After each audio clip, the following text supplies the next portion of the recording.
ജിൻഡോ ആദ്യം തന്നെ തെരഞ്ഞെടുപ്പിലെ വലിയ ഭൂരിപക്ഷത്തിൽ നേടിയ വിജയത്തിന് അഭിനന്ദനങ്ങൾ. താങ്കൾ അർഹിക്കുന്ന ജയമാണ് ജിൻഡോ. പക്ഷേ താങ്കൾ അടക്കമുള്ളവരുടെ ആധികാരികമായ വിജയത്തിന് കാരണം ഈ പാട്ടെന്നാണ്, പാട്ട് മാത്രമെന്നാണ് ധാരണ. അതിനെ ആ രീതിയിൽ അവതരിപ്പിക്കൽ, എം പിമാർ പോയി പാടൽ, നേതാക്കൾ വരിവരെയെന്ന പാടൽ, അതൊരു പാരടിപ്പാട്ടാന്നേ. അതിനെ നിങ്ങൾ അത് അർഹിക്കുന്ന ഗൗരവത്തിൽ പറയാതെ അനുവാദരഹിതമായ പ്രാധാന്യം നൽകുന്നുണ്ടോ ജിൻഡോ? അതിനാവശ്യമുണ്ടോ?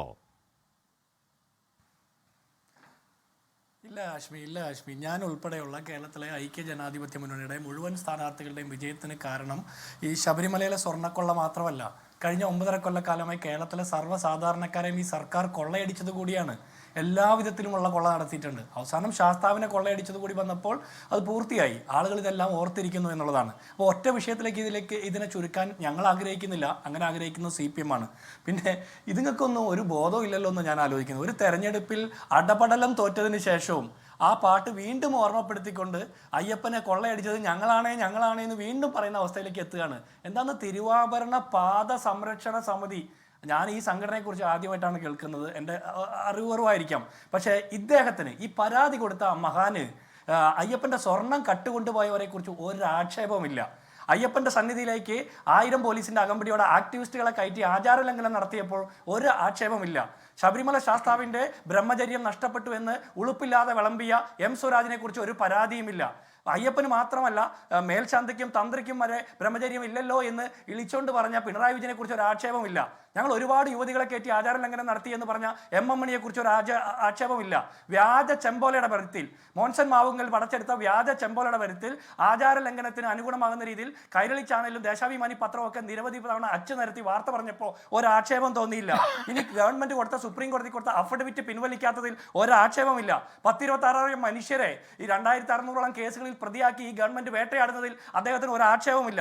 ഏറ്റവും അവസാനം ഈ പത്മകുമാറിനെ പോലെ, വാസുവിനെ പോലുള്ള മുന്തിയ പൗരപ്രമുഖന്മാർ, പിണറായി വിജയൻ സർക്കാരിന്റെ കാലത്തെ പൗരപ്രമുഖന്മാർ, പാർട്ടി നേതാക്കന്മാർ ശബരിമലയിലെ സ്വർണ്ണപ്പാളികൾ ഉൾപ്പെടെ കട്ടിളയും മേൽക്കൂരയും വരെ കൊള്ളയടിച്ചതിൽ ഈ തിരുവാഭരണ പാത സംരക്ഷണ സമിതിയുടെ നേതാവിന് ഒരു ആക്ഷേപമില്ല. ഏതോ പാവപ്പെട്ടവൻ ഒരു പാട്ട് എഴുതിയതിനെ കുറിച്ചാണ് ആക്ഷേപം. ഈ പാട്ട് അൺടൈംലി എന്നാണ് ജയരാജിന്റെ വാദം. അൺടൈംലി അല്ല, ടൈംലി ആണ്. ഇത് തെരഞ്ഞെടുപ്പിന് വേണ്ടി എഴുതിയതല്ല. തെരഞ്ഞെടുപ്പിന് മുമ്പേ ശബരിമല സ്വർണ്ണക്കൊള്ള പുറത്തു വന്ന ഒരു പാട്ടാണ്. തെരഞ്ഞെടുപ്പ് കാലത്ത് ആളുകൾ കൂടുതലായിട്ട് പാടി. എൻ്റെ 7ഉം 5ഉം വയസ്സുള്ള കുട്ടികൾ വരെ ആ പാട്ട് പാടി തുടങ്ങി. അതിന് നിങ്ങൾ സഹായിച്ചിട്ടുണ്ട് നന്നായിട്ട്. ഇന്ന് കാണുന്ന മുഴുവൻ ആളുകൾ ഈ പാട്ട് മൂളിക്കൊണ്ടിരിക്കുക. നിങ്ങൾ ജയരാജ് ആരോടൊക്കെ ചോദിച്ച് അറിഞ്ഞെന്ന് പറഞ്ഞ വിശ്വാസികൾക്ക് വ്രണപ്പെട്ടുവെന്ന്. ഈ പാട്ട് കേൾക്കുമ്പോൾ വ്രണപ്പെടുന്ന വികാരമുള്ളത് CPMകാർക്ക് മാത്രമാണ്, അല്ലാതെ വിശ്വാസികളായിട്ടുള്ള ഒരു മനുഷ്യനും വ്രണപ്പെട്ടില്ല. ശബരിമല ശാസ്താവിന്റെ സ്വർണം കട്ടപ്പോൾ വിശ്വാസം വ്രണപ്പെടാത്ത സഖാക്കന്മാരായിട്ടുള്ള, മുന്തിയ പൗരപ്രമുഖന്മാരായിട്ടുള്ള സഖാക്കന്മാർക്കല്ലാതെ മറ്റാർക്കും ഈ പാട്ട് കേൾക്കുമ്പോൾ വികാരം വ്രണപ്പെടുന്നില്ല. ശബരിമല ശാസ്താവിന്റെ സ്വർണ്ണക്കൊള്ള നടത്തിയപ്പോൾ നിങ്ങൾ എവിടെയായിരുന്നു ജയരാജെ? നിങ്ങളുടെ പാർട്ടിയുടെ നേതാക്കന്മാർ എന്താ പാർട്ടിയിൽ നിന്ന് പുറത്താക്കാത്തത്? ഇനി ഞാനൊരു കാര്യം പറയട്ടെ, ഈ പാരടി ഒരു പ്രശ്നമാണെന്ന്. കലാഭവൻ മണിക്കും അല്ലെങ്കിൽ നാദിർ ഷായ്ക്കും കൈരളി ചാനലിനുമെതിരെ മുൻകാല പരാബല്യത്തോടെ നിങ്ങൾ കേസെടുക്കുമോ?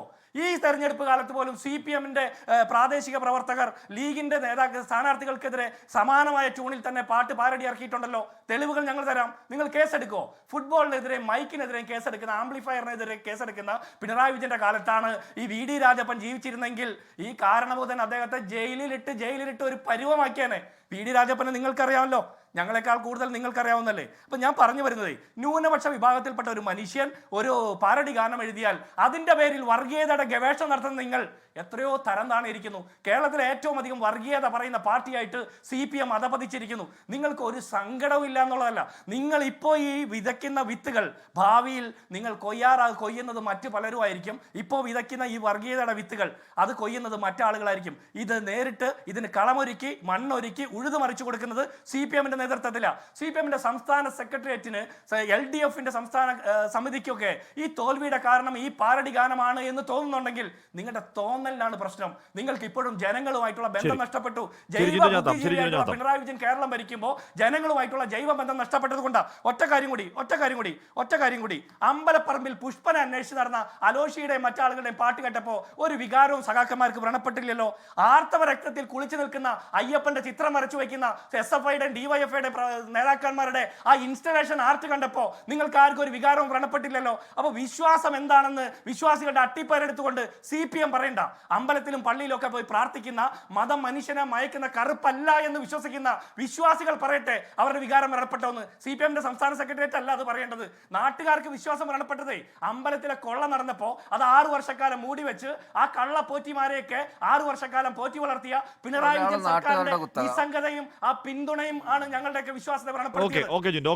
ലോകത്തെവിടെയായാലും ഏത് സമയത്തും 24 വാർത്തകളും ഓഗ്മെന്റഡ് റിയാലിറ്റി പാക്കേജുകളും എക്സ്പ്ലെയിനറുകളും വിശദമായി കാണാൻ ഞങ്ങളുടെ YouTube ചാനൽ നിങ്ങൾക്ക് സബ്സ്ക്രൈബ് ചെയ്യാം.